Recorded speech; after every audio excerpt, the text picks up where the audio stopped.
Welcome back to CFO Weekly, where we're talking with financial leaders about how to build efficiency in their teams, create time for strategy, and ultimately get results. With your host, Megan Weiss. Let's jump right in. Today, my guest is Bolanle Williams-Olley.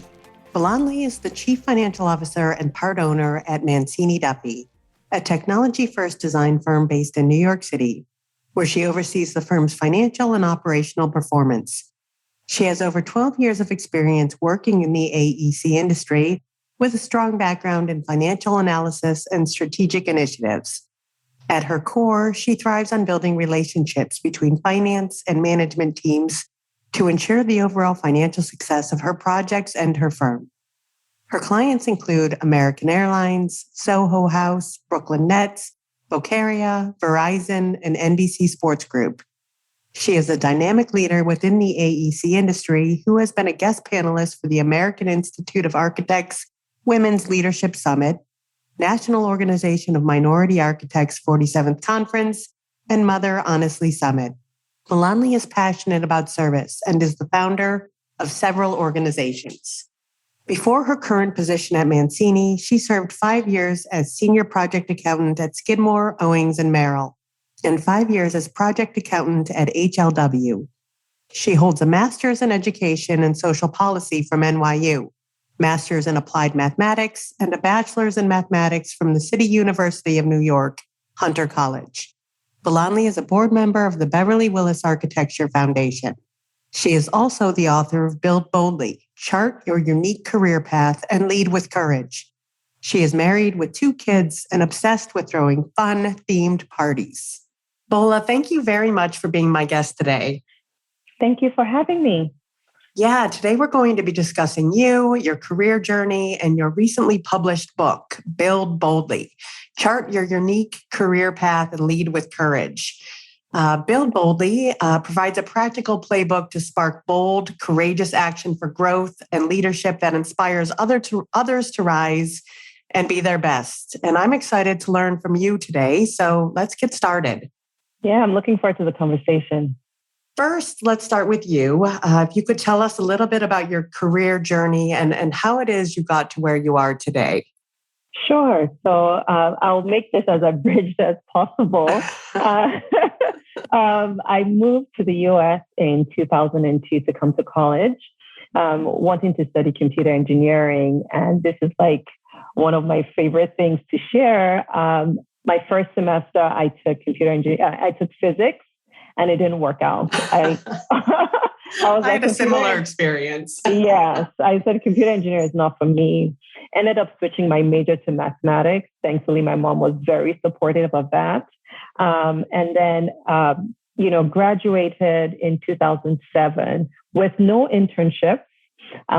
So very close to graduation, I started scrambling to look for work. Again, I'm an international student who just moved here.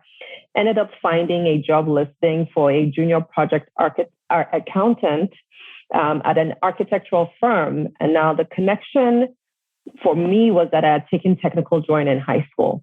That essentially was the reason why I had applied. I said, I think it would be interesting to work here. I had no idea what a junior project accountant did, but I wanted to, put my application in. Ended up going for the interview, and the interviewer also studied math in school. So that was our connection. We connected on on our majors, and then that one interview was really pivotal for me because, as I mentioned, I didn't do any internships in school. So I was very timid when it came to interviewing because I wasn't sure where I was going to end up or how to translate how my math degree can help me in a job. That interview, I said I was just going to be myself. I was going to, speak to the value that I felt a math degree could bring to work. I was sharing that I was open and willing to learn, and I got the job. That is what has now led me now close to 15 years, career journey within the architecture and interior design industry. So I spent first 5 years at my first job, climbing up the ranks. I moved from junior project accountant to project accountant. Then I switched companies because I thought it was important for me to, learn what project accounting was from a different perspective, right? Because I was sort of getting on the job training and building my experience through just being in the industry. It was important for me to see it from a different perspective. So I switched companies and joined Skidmore, Winds and Merrill for another 5 years as senior project accountant, and ended up having my 2 babies there. So I could have very well, remained there because I had stability. I had a job that I was enjoying, and opportunity came knocking. I got a phone call, asking if I was interested in coming to run a finance team at a company. The company's name wasn't shared with me. Well, when I finally spoke to Christian Giordano, who's the president of Mancini Duffy, it was incredible. It was an incredible opportunity for me to join as controller at Mancini. He had just taken over the reins from, prior leadership and was essentially defining a new vision for the company. And he was looking for someone sharp, ready to work, ready to learn, ready to, go along this vision with him. And so I met up with him and I essentially laid everything out on the line. I said, I'm a mom. I have 2 little kids under 2. I'm very interested in making sure you have flexibility for me and my kids, this is the stage I'm at in life. How do we make sure we set me up for success, right? So as a senior project accountant, I was seeing things from a project level, but now I would be stepping into a firm-wide level, right? How do we make sure that I'm successful taking on this new role? Long story short, now almost 5 years ago, I ended up joining Mancini as controller. I took the leap and bet on myself. After a year, I became chief financial officer. And then the following year, I became one of the owners of the company. Wow. And now we are here in 2022, leading the company now, thankfully out of the pandemic. And it's been incredible. There are lots more other things that have happened along the way, but that essentially is, the career trajectory that has gotten me to this position now. Yeah, that's an incredible journey. And as a mathematics major, did you ever take an accounting class? I think I took one. And I took one, and I don't know if I even did particularly well in it. I also never wanted to be in accounting because my mother was an accountant, and I wanted to do something completely different from her. And I laughed. I vividly remember when she visited Mancini when I became controller. And I laughed because my mother was also a financial controller when she worked in corporate, in 9 to 5. And I said, life really does come at you very fast and in full circle. Yeah, that's funny. Accounting is a great choice for a career, for sure. Lots of different paths to be taken. Yes. Even though I didn't do it, I'm grateful that I've ended up here, right? And of course, with a math degree, that's all you're doing now. It's a lot of numbers, right? But what it really helped me do is think strategically, think about how I approach problems, right? Doing something so as tough as mathematics. Yes. You're exercising a lot of brain power. Yeah. And so it has definitely come in handy along the way. So you might have touched on this already, but are there any stories or moves throughout your career that stand out in your mind as turning points? Yes. So yes, I definitely touched on that with, making that decision to cross over into Mancini, because, I was essentially taking on a double promotion, right? I was moving, like I'd mentioned, from just handling things from a project level to a firm level. And so making sure it was critical for me to make sure that once I took this position, I could hit the ground running, but that I also had the right resources, support system, voice, at the table to make sure that, the opinions or changes or initiatives that I wanted to implement happened, right? So that interview was critical. And why I say it was critical also is because I had a leader on the other side who was interviewing me, who was open to this to this person asking all these questions during an interview. I think it's not as usual, right? Usually, if you're trying to get a job, you're not talking about your weaknesses, right? Or that's that famous question: what do you think you can improve on? No, I literally laid it all out, and so that was a turning point because it now allowed me accelerate my career. Right. I feel like I had exponential growth, as I mentioned, moving up to CFO in a year. And then, of course, being part owner the following year. That for me is a story that will always stand out. Yeah, you mentioned that it's not common for someone to lay it all out there, but I do think that that's beneficial. I think interviewing should be a two-way street in order to find a good fit for both you and the company that you're interviewing with. Yes, I encourage people now to begin to speak up a bit more in the interview process. It sets expectations, right? Especially if you have good talent you're interviewing.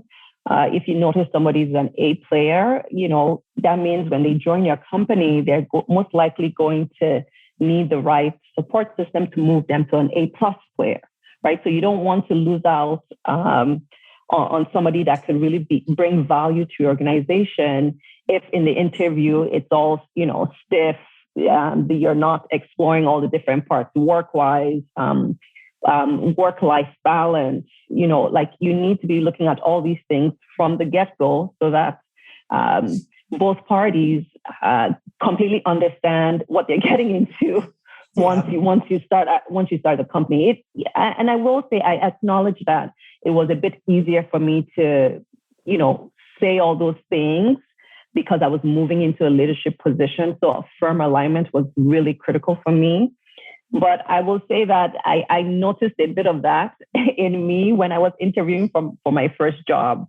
So I don't know. I think I've always been on that side where, I'm like, okay, if this is meant for me, let's make sure we show up as our true selves and just be yourself in the interview. And let's talk about Mancini Duffy and what it is that they do. Yeah, sure. So at Mancini, we're an architectural and interior design firm. Mancini is actually 100-plus-year-old organization, which is, for me, something special, to be a part of an organization that has existed this long. We do a range of projects, corporate, financial services, aviation, restaurants. We're able to really come, to our clients with an entrepreneurial spirit, making sure that we bring their vision and these projects that they want to do, bringing it to life. One of the things that we've really been doing over the last few years, though, is really thinking about how we can use technology to help improve our design process, help improve how we deliver projects to our clients, and also just, challenge the profession, challenge our peers. And so at Mancini, we like to call ourselves a technology-first design firm because we're thinking, top to bottom, how technology can help us improve overall. So we have something that we've developed called the Design Lab. We have a process which is the 360 design process, using things such as virtual reality, 3D design to bring our clients into their space very early on, right? So if you're familiar with the industry, we design all these beautiful things and then you just end up printing it out on a paper, right? And a client has to now make a decision just looking at these 2D drawings. However, we've noticed that once we put them in their space, it's almost like design thinking on speed, right? So they're able to see things that they wouldn't have been able to visualize till either when the project was being built. And so it helps them just make their decisions better. It's also a value add for the clients because, one, from a financial perspective, there are things that you notice when you're in your VR space that you would, like I mentioned, you won't notice until you're building, and that costs you money, right? And so over the last 3-4 years, even in COVID, we've had the opportunity to pivot, to keep on innovating in the design lab.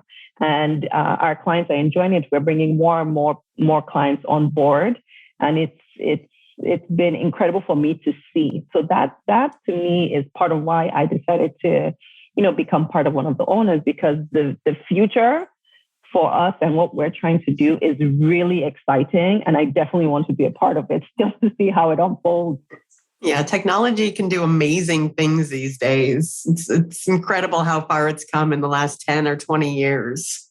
I'm telling you, even myself, when I step into that lab, I tell you, I step in today, and what I saw 2 weeks ago has probably evolved, right? Because They're constantly pushing and challenging themselves. Or a client can come in and say, hey, can I change the material in this space? And they say, okay, they write it down. So we have developers in-house that help us develop these tools that we're using. And then I can go back in there today and it's completely different. They've progressed even further. Yeah, so it's a hockey stick. Yep. It's very exciting to be a part of, to see. It's great for our employees because it challenges them to think differently. Yeah, it sounds like an exciting place to be working. Yes. So what are your proudest achievements since joining Mancini Duffy 5 years ago? Yeah, so let me start with, I was thinking about this. Let me start with my most recent achievement that I'm really proud of, which is leading an organization through a global pandemic. We are not out of it yet, but I think, March, I think we can all play back. If you're listening in the US, you can all play back to March 2020 and how we all felt then. And, you really have to think as a leadership team, one, how do we get our people, one, from an emotional standpoint, clients, project standpoint, how do we get us through this period? And here we are now about to hit 2 years, right? It's 2022 and we are on the other side, right? So I'm really proud to have been able with my partners to just lead our company through this difficult period for us all. The other exciting achievements, personally for me, of course, would one be making CFO. I believe I was 32. Wow. And my daughter said to me, she said, wait, are you like the boss now at your company? And, for a little, then she probably was, so she's 8. So she was like 5 then. For her to kind of understand that was special to me because, children don't really care about your work titles. They just, when they see you, they see mom. Yeah. So yes, so definitely, these two that I've mentioned are two things I'm really proud of.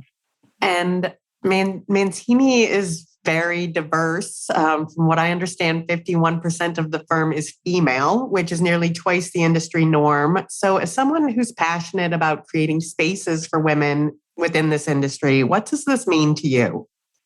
This for me means everything, right? So I think about my experience coming up in the industry and, looking at the folks that I worked with, folks who were in leadership, right? When I was coming up, you didn't see a lot of female leaders, right? You didn't see female leaders either pulling you up, encouraging, mentoring, championing you.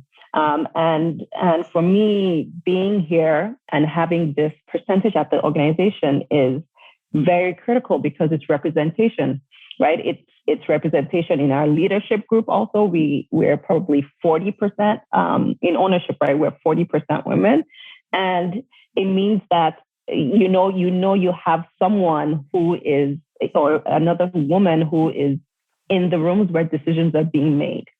And so it's diversity in ideas. It's representation on the floor. It is advocacy for me. It's showing that, if a woman looks at our organization and is thinking about wanting to work for us, she can see others who look like her there.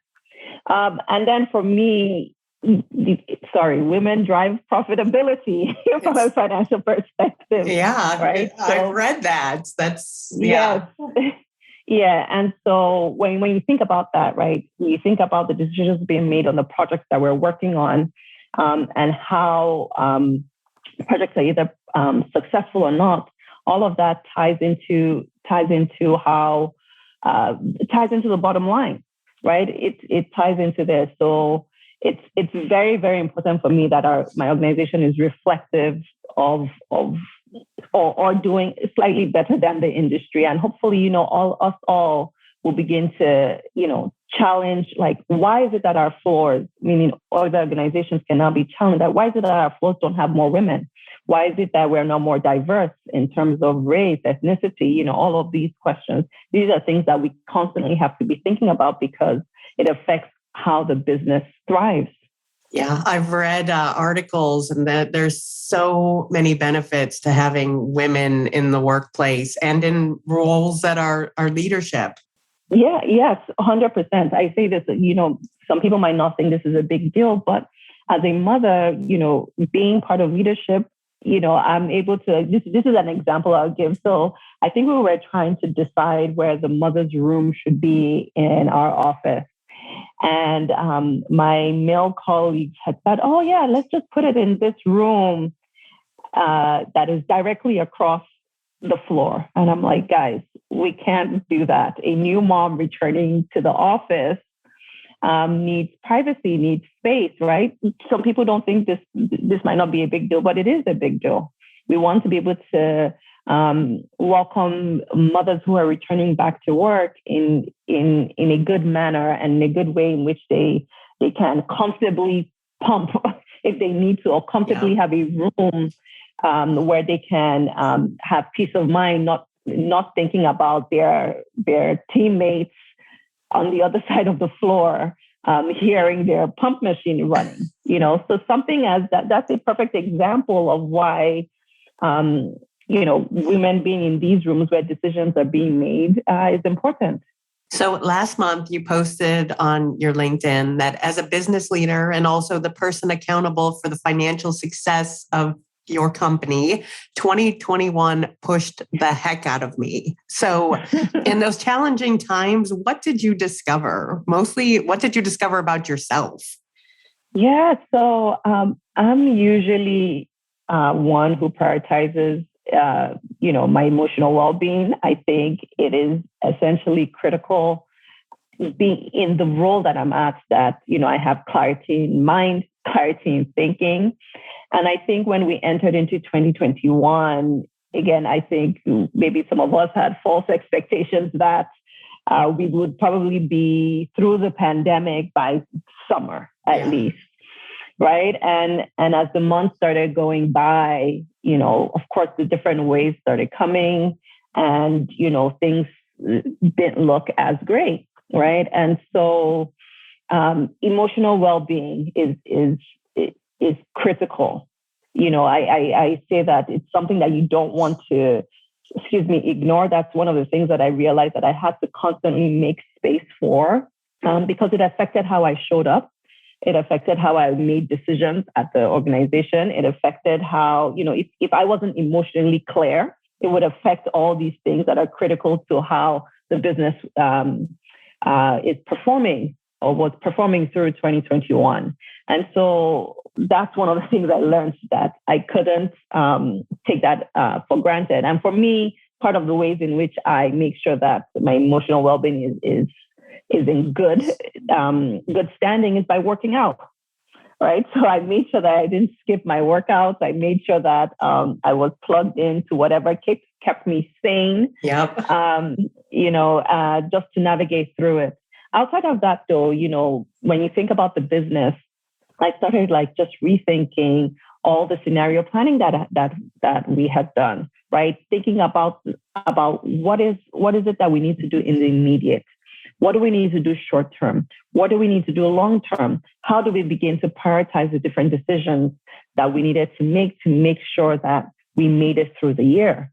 How are we making the tough decisions that, either be it from a client side, like how are we making sure that we're collecting on our projects? How are we making sure that we're delivering what our clients' expectations and needs are? So all of these different things were ways in which, were things that I was constantly having to think about, and so breaking them down into smaller bits, smaller timelines helped myself, helped our leadership group get through 2021. So that's what I mean by push the heck out of me, right? So I really had to apply myself even more just to get us through the year. I was exhausted though by the end of the year. Yeah. I wouldn't lie. I think a lot of us probably felt the same way. Yeah.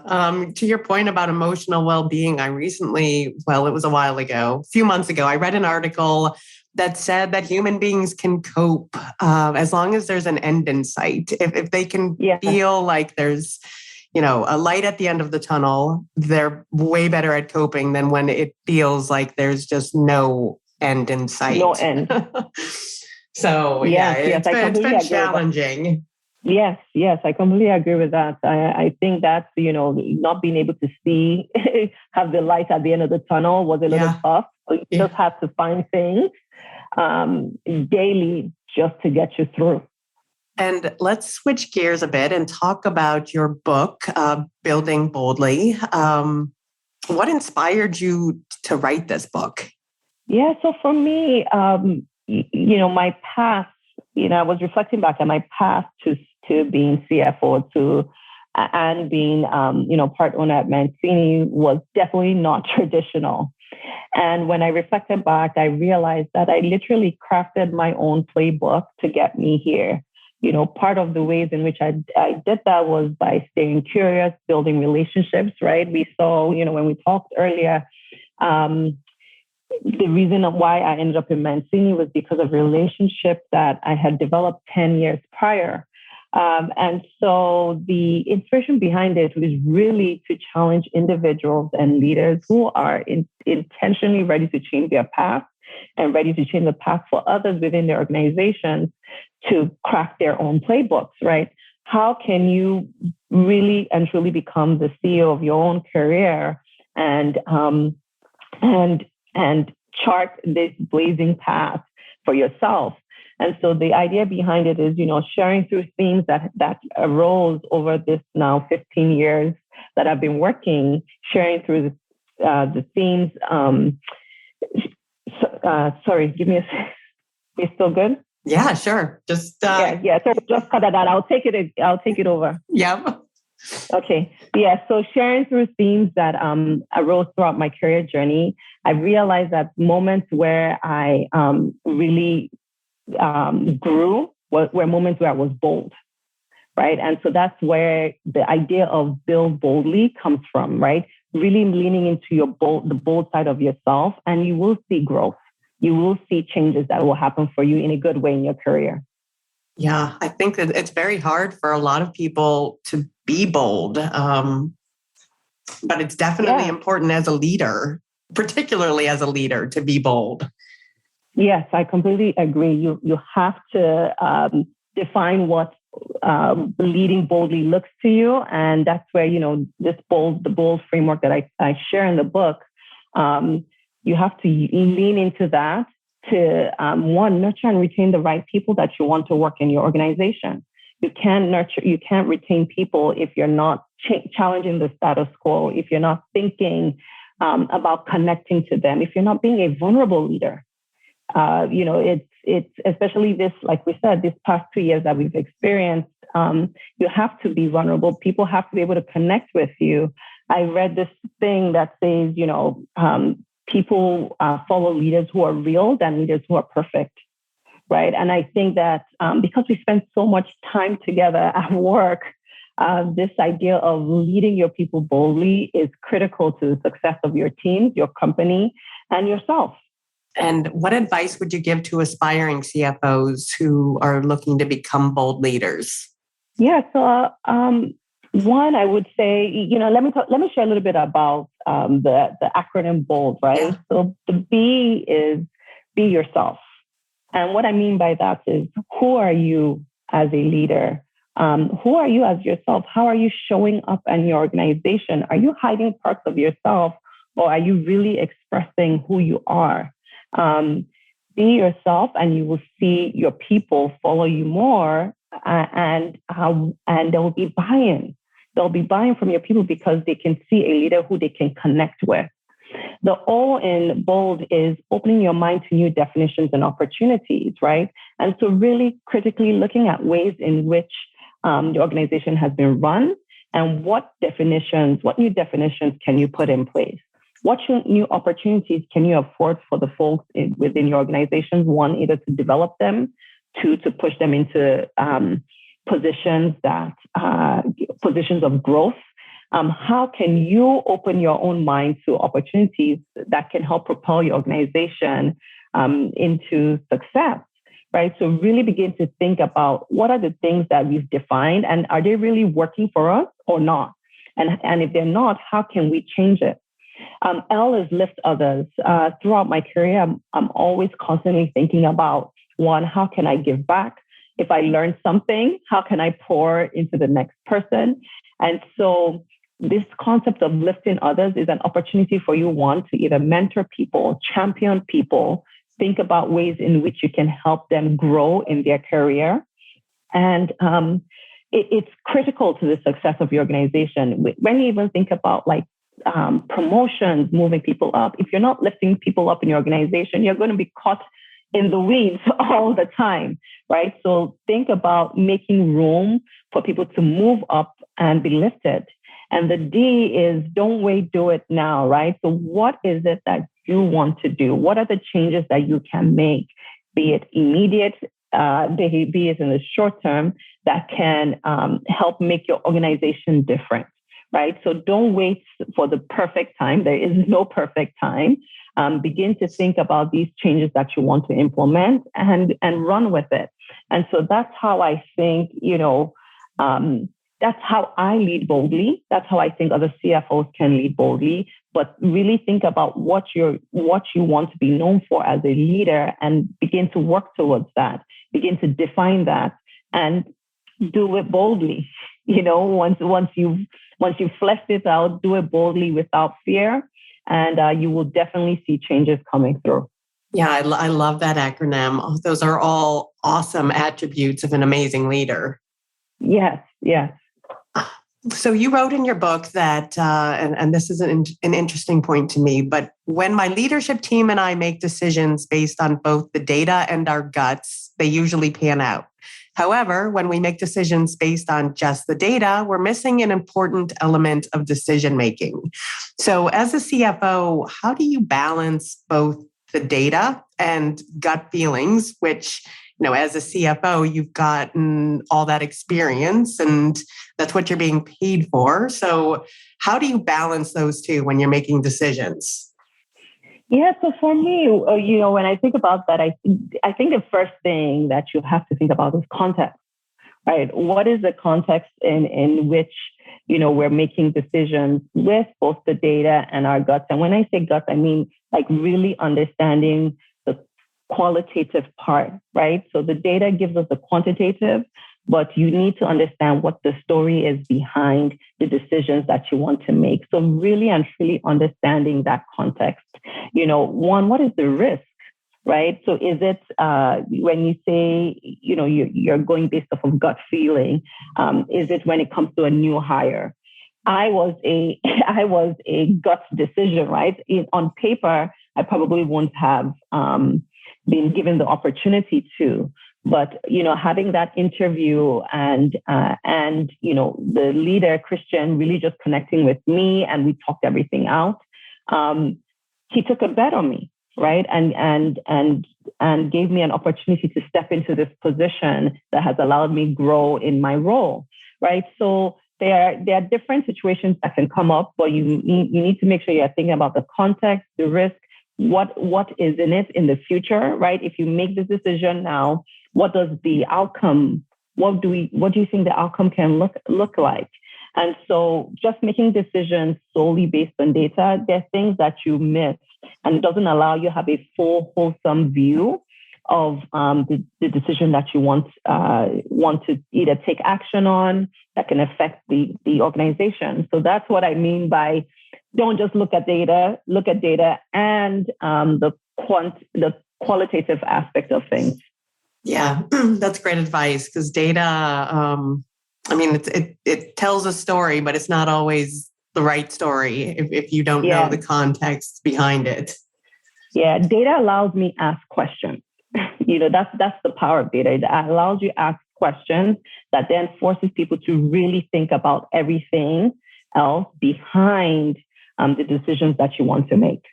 And what advice do you have for CFOs who are looking to drive strategic value to grow revenue and margin within the organizations that they're at?